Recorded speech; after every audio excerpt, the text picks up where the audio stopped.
Taste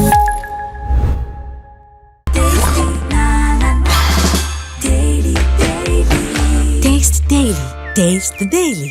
விஜய்க்கு ஆதரவாக குரல் கொடுத்த அஜித் சமீபத்தில் அவர் பேசிய பேட்டியை வந்து பார்த்தீங்கன்னா, இங்கே இருக்க கட்சிகள் வந்து திருச்சி விஜய்க்கு எதிராக வந்து அஜித் பேசினதா வந்து பார்த்தீங்கன்னா, ஒரு சில செய்திகளை வெளியிட்டிருந்தாங்க அப்படின்ற விஷயங்கள் வந்து பார்த்தீங்கன்னா, தொடர்ச்சியாக நம்ம பார்த்துட்டு இருந்தோம். இன்டர்நெட் ஃபுல்லாகவே தான் இருந்துச்சு.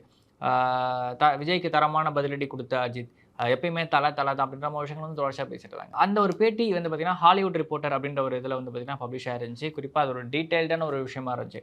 குறிப்பாக அந்த பேட்டியை சார்ந்து வந்த பதிவுகள்லாம் பார்த்தீங்கன்னா, இவ்வளோ நாள் விஜய் பேசின பொலிட்டிக்கல் ஸ்பீச்சை விட அந்த இன்டர்வியூ வந்து பெருசு. விஜய் விட தெளிவான அரசியலை வந்து பார்த்தீங்கன்னா, அஜித் அவர்கள் பேசுறாரு. விஜய் விட தேவையான அரசியலை வந்து பார்த்தீங்கன்னா, அஜித் அவர்கள் பேசுறாருன்னு சொல்லிட்டு விஜயை டாமினேட் பண்ணி எக்கச்சக்க பதிவுகள் வந்து போட்டிருந்தாங்க.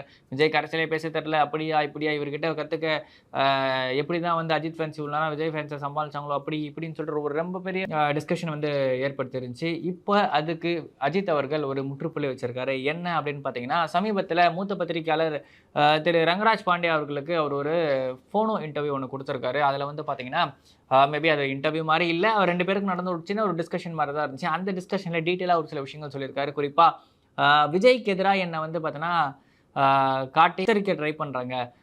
எனது பேட்டியை விஜய்க்கு எதிராக சித்தரிப்பதை நிறுத்துங்கள் அப்படின்னு சொல்லிட்டு அஜித் வந்து பார்த்தீங்கன்னா சொல்லியிருக்காரு. குறிப்பாக அந்த இடத்துல வந்து பார்த்தீங்கன்னா, அவர் பல விஷயங்களை வந்து குறிப்பிட்டு பேசுறாரு.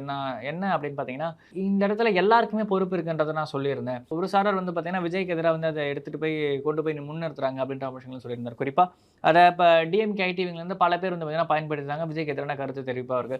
சரி, ஓகே, இதில் அதை மட்டும் தான் சொன்னார் அப்படின்னு பார்த்தீங்கன்னா, சமூக பொறுப்பு, சிவிக் சென்ஸ் அப்படின்ற விஷயங்கள் நோக்கி தான் நான் வந்து அந்த ஒரு பேட்டியை கொடுத்துருந்தேன். குறிப்பாக மோட்டார் ஸ்போர்ட்டிங் சார்ந்த விஷயங்களை வந்து நான் இன்னும் பூஸ்ட் பண்ணணும்னு நினைக்கிறேன்.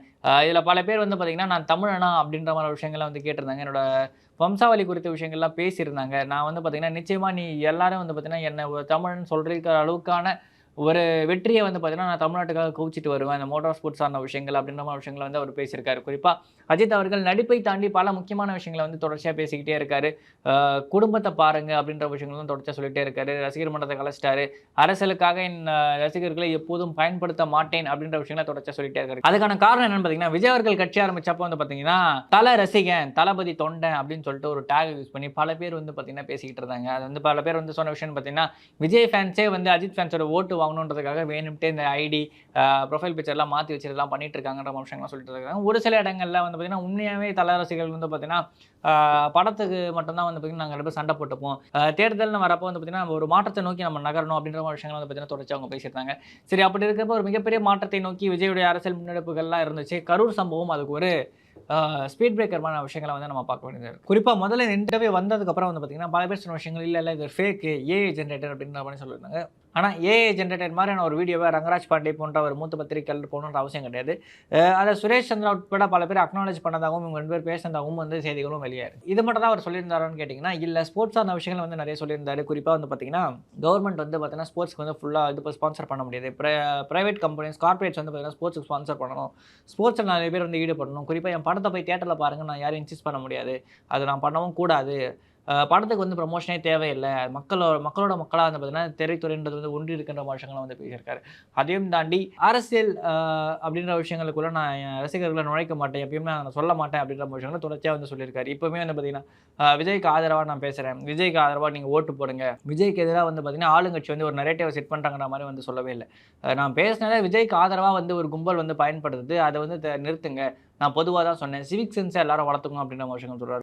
குறிப்பாக சமீபத்தில் ஒரு 1-2 ஆண்டுகளுக்கு நடுவில் தான் வந்து பார்த்தீங்கன்னா, அஜித்துடைய அப்பா அவர்கள் வந்து பார்த்தீங்கன்னா மறைந்திருந்தார், திரு சுப்பிரமணியம் அவர்கள்.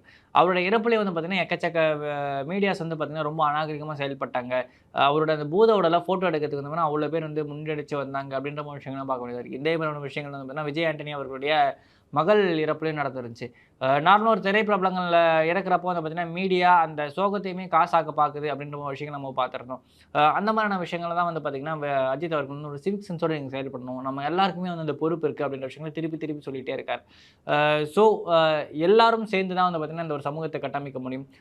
விஜய் தப்பு தான், கரூர் ஸ்டாம்பேடுக்கு விஜய் தான் காரணம், கரூர் ஸ்டாம்பேடுக்கு டிஎம்கே தான் காரணம், கரூர் ஸ்டாம்பேடுக்கு போலீஸ் தான் காரணம், கரூர் ஸ்டாம்பேடுக்கு பப்ளிக் தான் காரணம், உங்களுக்கு எங்கே போச்சு புத்தி அப்படின்ற விஷயங்கள்லாம் தான். இப்போ சமீபத்தில் நடந்த கோவை பாலியல் வன்கொடுமை அந்த துன்பியல் நிகழ்வுக்கும் வந்து பார்த்தீங்கன்னா அந்த பொண்ணு ஏன் நைட்டு போச்சு அப்படின்ற மாதிரி கேள்விகளும் தொடர்ச்சி வச்சுருக்காங்க. நாம திருந்தாமல் இந்த நாடு திருந்தாது அப்படின்ற விஷயங்களை நம்ம எல்லாருமே வந்து உணரணும். அதுக்கான ஒரு முக்கியமான ஒரு குரலாக வந்து பார்த்தீங்கன்னா அஜித் அவர்கள் இப்போ வந்து உயர்த்திருக்காரு. அந்த சிவிக் சென்ஸ் சார்ந்த விஷயங்களை சமீபத்தில் நம்ம வந்து ஜேர்னலிஸ்ட் கோடீஸ்வரன் கிட்ட பேசுறப்ப வந்து சொல்லியிருந்தாரு.